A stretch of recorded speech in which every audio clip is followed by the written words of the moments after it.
Hi everyone, welcome to another episode of GP Speaks. So today we have Ujjwal Puri with us, who has been featured in many magazines. He's a photographer. He has featured in Net Geography. He has been featured in Business Travel magazine. He has multiple time featured in Mumbai Mirror tablet.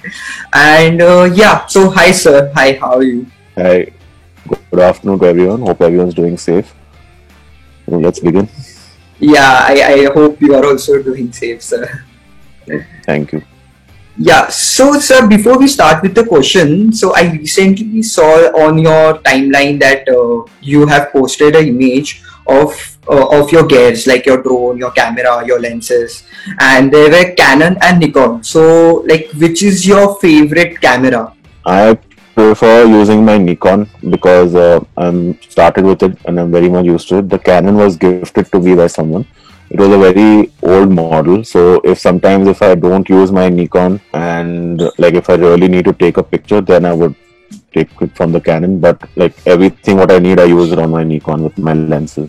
So, sir, let's just begin with very start. Like, where did you grow up, and how did you got into photography, and what was it like back then? So I'm born and brought up in Mumbai. I'm 33 years of age. I will turn 34 this in October. Photography is never part of my journey. I used to just like taking pictures from my camera or from my cell phone camera. I used to have a very medium budget camera like a Motorola Moto G phone, the Moto G1. So I used to click pictures from that, and then I used to experiment and edit on Snapseed, and used to be like overly edited pictures with HDR and drama filter and stuff like that. I used to keep clicking from my Moto G, and I was always fond of clicking pictures. But I had Sony or a Sony, I think it was CyberShot, the normal digital cameras, and the Sony video camera. So I used to like taking pictures and videos from that. My hand used to always shake and everything, but I never thought I would ever be a photographer in my life. So I used to keep clicking pictures. I used to wake up in the mornings, take pictures of the sunrise, clouds, things around Bombay and stuff like that. Then I thought that okay, why not try getting a different cell phone. So I went and bought myself an Apple phone, an Apple iPhone 7, and that's when I started getting a little bit more like serious about composition, taking pictures during my travel to work every day, stuff like that. Then after experimenting on the pro camera, these apps are there where you can adjust the shutter speed and everything on the phone. I realized there are some kind of limitations what the cell phone camera has, the mobile camera has, and what you can't achieve from that, you have to go to the next level and get it from a DSLR. That's when like my family and all convinced me that why not get a DSLR and try on your own. So yeah, it's actually I don't believe in buying like super expensive gear and stuff. Like I would always start off with something which will be easy on my pocket and try to excel at that, try to master that, then go into buying something. It's like anyone can go and you can always go and buy a really expensive camera, but you need to learn how to use something. Like you would always not want to. You always practice on a Maruti 800 car. Always. So I always practice on a Maruti 800 car or a smaller car, then go and buy a bigger car. Sir, as you said, you started with the Moto G phone and you started editing in Snapseed and stuff. So how, who were your early influencers when you started clicking images with your phone? I was not influenced at that time to click pictures that I was clicking from the cell phone. To be honest, when I started clicking from the DSLR, I started learning more like, okay, I want to learn how to do this, I want to learn how to do this. So I used to always go on YouTube and go to this guy called Peter McKinnon. So I basically learned all what I have. My basics I learned from YouTube, Peter McKinnon. He's a American Canadian based photographer and cinematographer, but he's really good. So I learned my small basics from him. Early on, influence from Brandon Wolfel also. He's a portrait photographer. I really liked his style. And who got me into clicking pictures of lightning was Francisco Negroni. He's very famous lightning photographer. He takes pictures of lightning with volcanoes. So that was my dream, to take pictures, something like that. So yeah, I was always fascinated with like storms and clouds since I was a kid. So I always thought that how do I capture something? So always like that always that push is there, that to wait and to click, to wait and click, so that. As you said, you learned from Peter McKinnon and different influencers, different people who are into photography from YouTube. So, have you ever went to a school, photography school, and learned from there, or did you just learn from internet? I used to learn from internet. I had some books also on photography which I bought. I used to learn from these books, and I used to learn from the internet itself. Like, you get these online manuals and stuff like that where you can download them, like Photographers for Dummies, learning the aperture. Basically, you can learn and see how much ever you can on YouTube. But the main thing is to get that knowledge from there and implement it in your photography. So you have to practice, you have to keep clicking pictures and then referring back to YouTube where you're making the mistake till you don't learn it on your own. Like, I believe in, if I ever went to school, I was never a good student in school. I never could like pay attention in class and to learn stuff. I used to always in school learn things which I always didn't want, like which were not there in the subject. Let's say suppose they're teaching something about history, I would like to learn about dinosaurs. So it was always irrelevant to the subject. I thought that okay, should I go to photography school and all? Obviously, like if you are really going to get serious about photography, the school will obviously teach you way more than what they're going to teach you on the internet and on YouTube. But for me, I found it more comfortable learning from the internet and from YouTube than to go to a school. As you mentioned, you use Sony ka snapshot care. So first, which was your first DSLR kit you have brought, like the body and the lens? Which was the first? My first kit and only kit as of right now, I'm thinking of upgrading it, but let's see. I have a Nikon D5600 crop sensor camera with the kit lens, 1855mm and 7300mm zoom lens, and I bought a 1.8 aperture 35mm prime lens because I like the 35mm more than the 50mm because the 35mm gives me more space to click pictures. Like I like to click street pictures or night pictures with that, and it's good for portraits also. Sir, as you said, you are very much interested in street image and portrait image. So, like when you go out, so when you go for like clicking street images, so what are the thought process in your mind? The thought process which comes to the mind while clicking street is that I am not much of a street person actually, or a portrait person. I click pictures sometimes only when like if I really like something in the street or something really exceptional is there, then I will click it. I would not just go out specifically only to click street. I like clicking more like clouds, buildings, views and stuff like that. Like street, like if I really like something, only then I would go ahead and click street. So it should have like a very intensive story behind it, and like the story you are looking for. Yeah, because when you're on the road and you're clicking stuff and all, because there are many a really good photographer. I don't consider myself a good photographer. I think I'm a normal photographer. I'm also learning every day. A very good photographer, which I learn from people who are like way bigger street photographers and who only do street and all. They have to have this eye and vision that who always like, what do you call it? They wait for the right time, the right moment to click that picture. I'm very impatient in that way. Like I can't wait for people in that. I would wait for lightning for 12 hours, but I would not like wait on the street for 12 hours that way. So something like that. Wow. So as you mentioned, you click mostly lightnings and clouds and architecture and different non-living images, right? So how do you consider if it's a good image or good composition, and what are the key factors that you keep in your mind while clicking those? So the 3 golden rule photography is always I implied in my brain. It's always like Every time I'm looking at a frame, I always see the light, the clouds, what time of the day it is, what kind of shutter speed I want, whether should I use my tripod or should I not use my tripod, what lens should I use, whether the composition would be nice if I add a subject in it, or I just take a picture of the landscape. These are the kind of things which I always calculate in my mind before taking a picture. So I always like that 3D depth of a picture. If you see my pictures, like there'll always be like a nice leading line in it, or like a like where there will be like a curve or something like that. So yeah, that's why I say if I'm on the street, if I don't get the right image of a person walking and all, I will just take the picture of the street with the composition without the subject, and Okay. I'll just go and upload it. Like. Wow.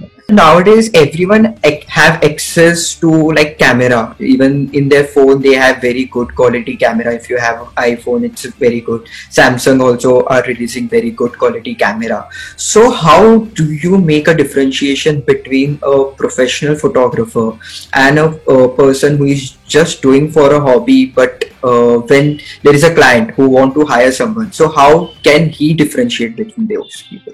The art of taking pictures sometimes does not depend on the device you're using. I know many people who are just mobile photographers who take excellent images. It's all depends on their composition. It all depends on their editing, how they see the picture. But for professional work, I would suggest that, yeah, please get a DSLR, experiment with the lenses, because if you're going to be doing an indoor shoot and stuff like that, you would need a DSLR to get the right light and stuff like that. But I know people who have shot interior shoots with a mobile phone and a tripod and gotten very good results also. I mean, like you would go to, say, suppose if you go to a client and you say that, okay, I'm going to be taking pictures from my mobile.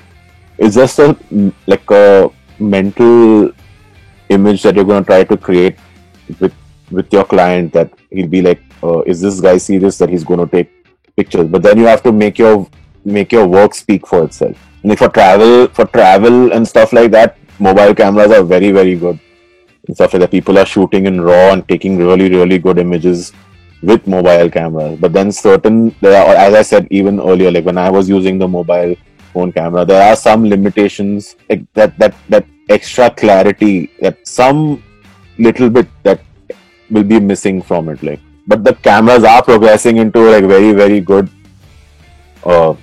They're progressing very much in the future, so let's see how it goes ahead. So, sir, as you mentioned, like the taking images and editing is a part of a photography.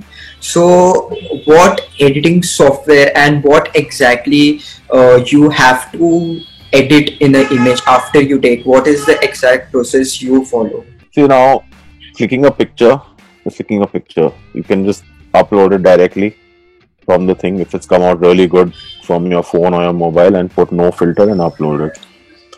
Now there are two aspects. One is editing a picture and one is post-processing a picture. Editing a picture, you can edit a picture, you can like take out stuff from it, you can add stuff to it, you can Photoshop it, however please. Post-processing the picture is the normal, how like in olden days, like where you earlier there used to be like a dark room where people used to put that red light on and process those pictures with the negative and everything like that. So Lightroom is basically the process digitalized. When you're editing in Lightroom, only Lightroom itself, you can do a little bit of the transformation tool where you can like straighten the image or align it the way you want it. You can have different color, you can have different color tones, you can add a gradient filter or a gradual filter, stuff like that. So you're basically choosing a subject in your picture and enhancing it. You're enhancing the colors a little bit. Over editing also will like kind of like not ruin your image. It's all depends on your taste, sorry, whether you like it like more editing or more correction, or you like it less subtle. I like mine colorful. Sometimes I go according to the moody tone. Sometimes it just depends on my mood on how I want to edit or color correct a picture or edit it. Everyone calls it editing, so I want to edit a picture and post it. Editing, color correction is important because when you're shooting in RAW, the image is very flat. To bring out the colors from that for the information when you're shooting in RAW compared to JPEG, you have to edit or color correct the picture a little bit to get the best sharpness and the best focus out of the picture. I use the software. Sorry, I forgot. I totally deviated from the topic. The software which I use is Adobe Lightroom. I use Adobe Photoshop if I have to stack some layers up for like a Milky Way and stuff like that. And I use Luminar 4 or Luminar 3 on my laptop. On the mobile, I use VSCO, Lightroom, Snapseed. What were your challenges that you face? If you are facing even right now, what are the key challenges that you face while doing while you are on a project and when you are shooting something? Different kinds of photography, I face different challenges.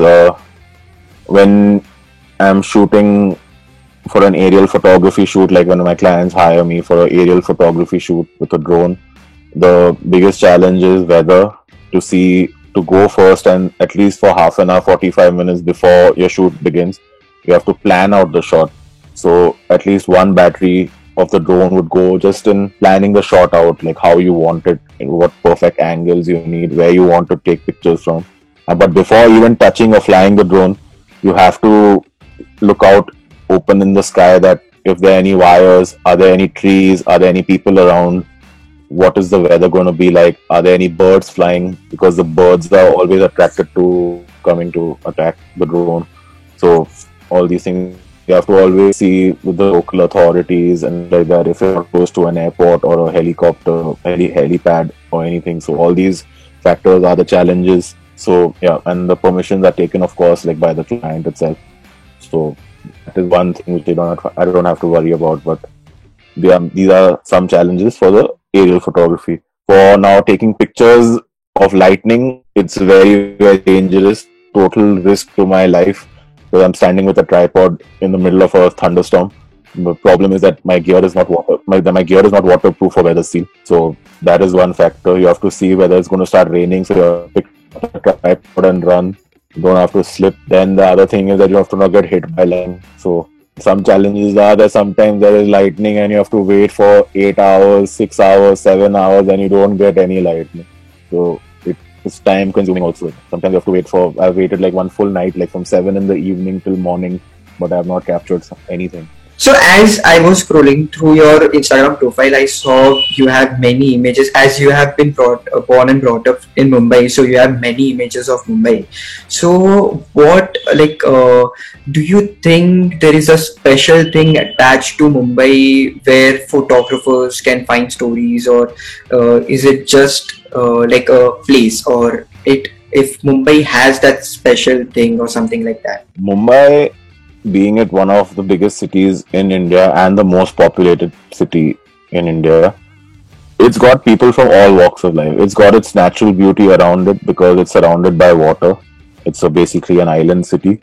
It's got its old world charm, which is like South Bombay, where I live. So it's got these old British architectural buildings, like the VT train station, the old High Court buildings, the clock tower and stuff like that, old heritage buildings and all. It's got its old world charm also. It's got its markets also, like the olden bazaar type of feel, like, you know, when you go inside like Kalba Devi or Crawford Market, like, you know, hustle bustle of the market, still people walking with the haath gadis and stuff like that. And it's got its swanky side also, like skyscrapers that are touching almost 60, 70, 100 floors, 100 stories. It's got its nightlife, it's one side it's got its beach, one side it has a hill, it has everything to offer basically. So you will never be disappointed as a photographer to come to Mumbai and click pictures, because you can go anywhere. Got its national monuments. So I think sunset, it's got brilliant sunsets, it's brilliant sunrises. So, and like I can't say that, like, but it's like a thing for any city. Like, you go to any place, and if you're a photographer, you would like to click pictures there, and you'll make the most of it at any given point of time. So, yeah. But of course, like, I'm born in Mumbai, so it is close to my heart. So, yeah. So as we are talking about Mumbai, and you have been born and it's close to your heart, and how you click street images and different lightning shots and different kind of projects. So in your free time, when you are not on a project, so what are the things that you look forward to click, and what are the things that you avoid to click when you are not on a project? Always love to try waking up as early. See, I have a problem of waking up early in the morning. Like I can't like sleep and wake up in the morning. So I prefer being awake the whole night and then clicking the sunrise and then going to sleep. So like I cannot like say that I will wake up in the morning for the sunrise. I will not sleep the whole night and then wake up and then just go for the sunrise, click pictures, come back home and go to sleep. So in my free time, this is me. I always am looking at the sky whenever I get the chance to see whether there will be a good sunset or whether there will be a good sunrise. Whether if there's lightning around or the season, I will be checking out if the lightning storm is going to come, checking the clouds out. If there is a nice cloud movement in the sky, I will take a time lapse. I love taking time lapses. Things which I would avoid clicking, there is nothing which I would avoid clicking. I love clicking pictures. So basically, I would not like to go and take like extremely cliche shots. Like say suppose like when I'm scrolling through Instagram and if I see like someone else has taken a picture like that, I would not go and click the same picture what that person has taken. I would appreciate it that he has taken the picture, comment on it and say really nice picture, But you can get inspired. You're not copying from people. You can get inspired by that and go there and try clicking not the same picture but a picture inspired by that picture in a different way. You cannot go and carbon copy click the same picture. But sometimes it does happen because everyone in Mumbai has a DSLR, everyone has a camera, everyone sometimes does share the same moment. So say suppose you're on Marine Drive and you're clicking a similar sunset, and there are like 10 other photographers there who even I don't know, but they also will have the similar sunset. So everyone can have the same picture. If there is a full moon, everyone is clicking the full moon. But then it depends on how you want to click it, whether picture or you don't want to add it or where you're clicking the picture. Wow. So as we talked about when you don't have a project, so this is what your day kind of look like. So let's talk about when you are in your typical working day. So what it is look like what is the process? How do you start a project? So say suppose if I have like a shoot the next day, like say suppose tomorrow I have a shoot and I have to go like an early morning shoot, whether it is an aerial shoot for the drone or whether it is like a DSLR, like a normal photo shoot, like a fashion shoot or a product shoot, So mostly I do product photography also, which I do it over here at my studio.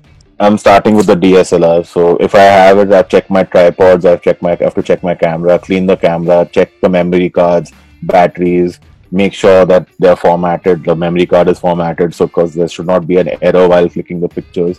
The camera has to be clean, the environment around me has to be clean. One day prior, I'll go and see what I will decide the shots, what I need, to take a note down. So instead of you have to visualize the shots, product shots before clicking them, otherwise you're going to be wasting time on the day of the shoot itself. And for the aerial photography, you have to keep your drone batteries charged, all your gear, your extra propellers, your extra gear what is off your drone, you need to all keep that in handy, because in case if any accident happens, so your shoot day does not get wasted. You have to check the weather, you have to check the wind before, what time of the day the next day is the best time to fly.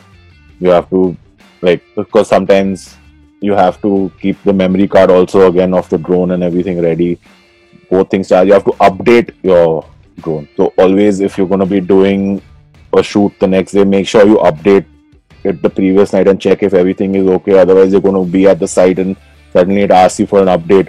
You're going to be, and if you don't have good internet connection, you're going to be stuck for 1 hour, 2 hours just trying to update it. So as drone is a new technology, not very new, but it's been not that accessible as a DSLR to people, and not easily you have to do a course or something. You have to learn it very, and it's bit expensive also. So what are the key things that you have to consider either while buying the drone and also while using the drone?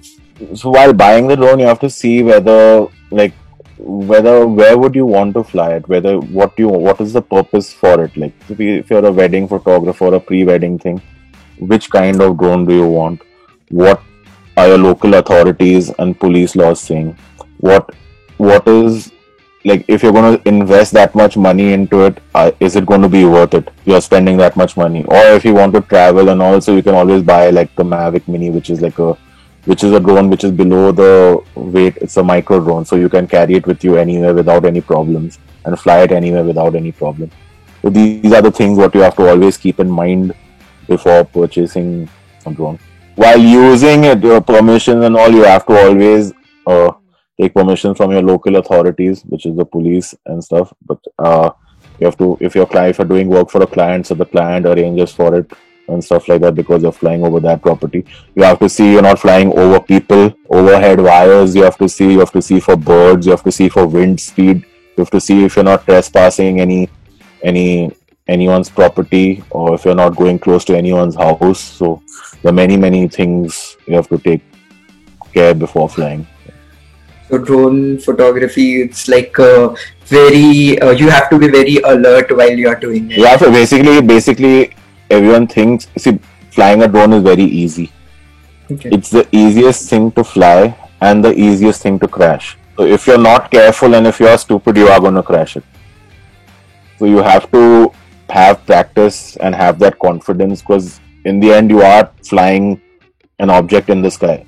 So you have to have that knowledge, little bit of flying. So you have to have that extent of flying and have that seriousness that you are putting up your life and someone else's life also at risk, and also of your gear also, because the gear is expensive. So yeah.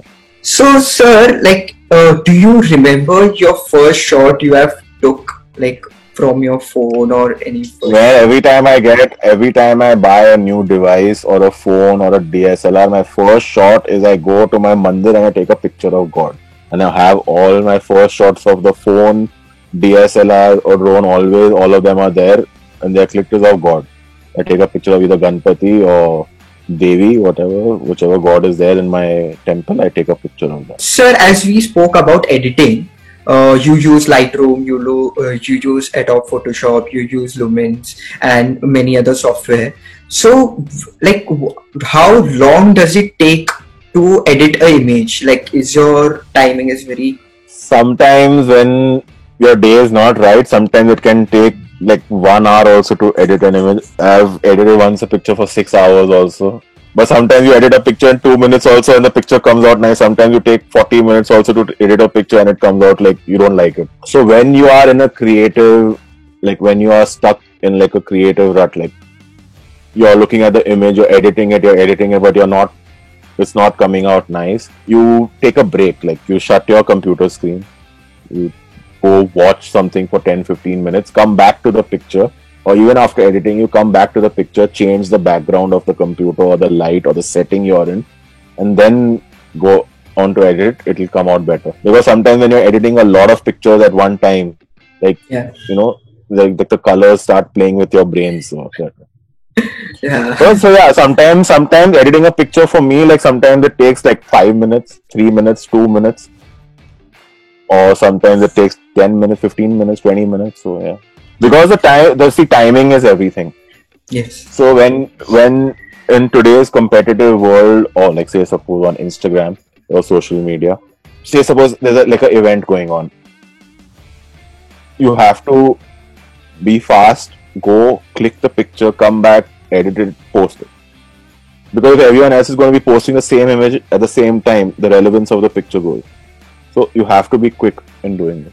So as you said, it takes a lot of time. You can change your settings of the background while doing the editing. So I have seen there are like nowadays there are consoles for editing images. Like recently, I was going through some YouTube videos where they were talking about Loop Tech, the editing console which is specially designed for Lightroom and photo editing. Yeah, So but then you have to be familiar with that stuff, and you have to make that change from your normal editing to that. Like, but the really big photographers and all, they edit with those pens, and they actually like draw, and with the brush, they have that trackpad and stuff like that. They edit on three big screens and all.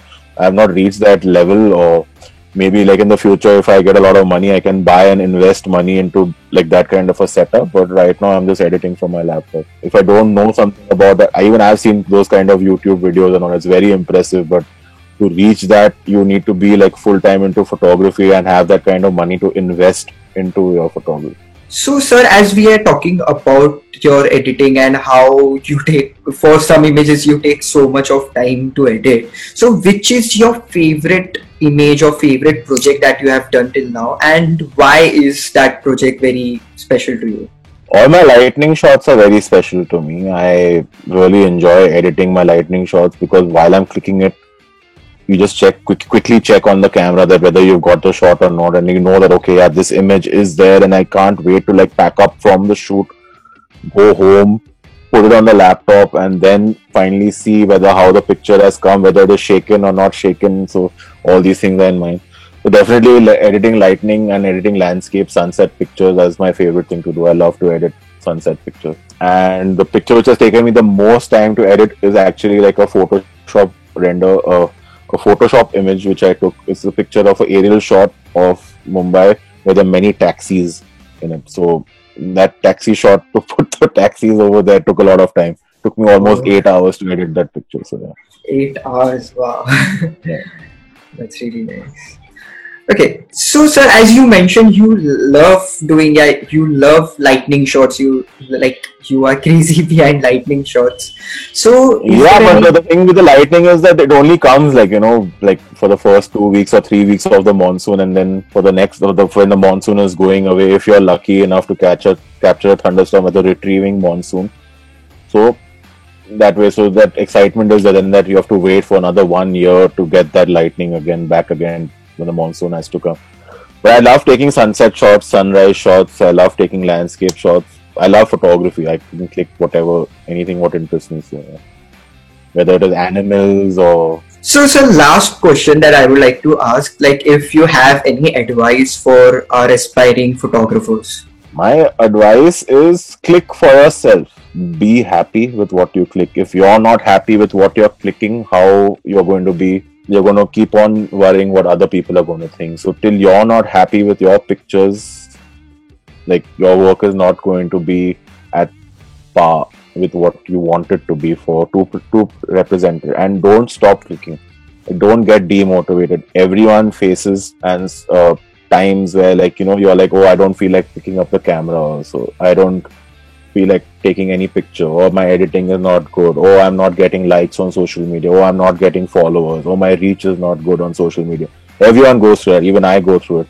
So sometimes it's just also good to take a small break, but don't take that break for too long.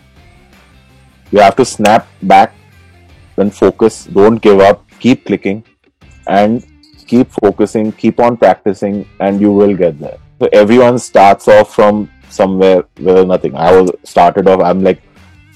nothing. I did not know A, B, or Z or F or G or anything of photography. I learned slowly. Whatever I learn, still learn every day without fail for 40 minutes, 45 minutes. I go and I learn new things, how to edit, how to click pictures, how to what other, because photography is evolving every single day. Technology and photography is evolving, so you have to keep up and you have to learn. And the best friend to do this, your best friend and your best teacher, is the internet and YouTube.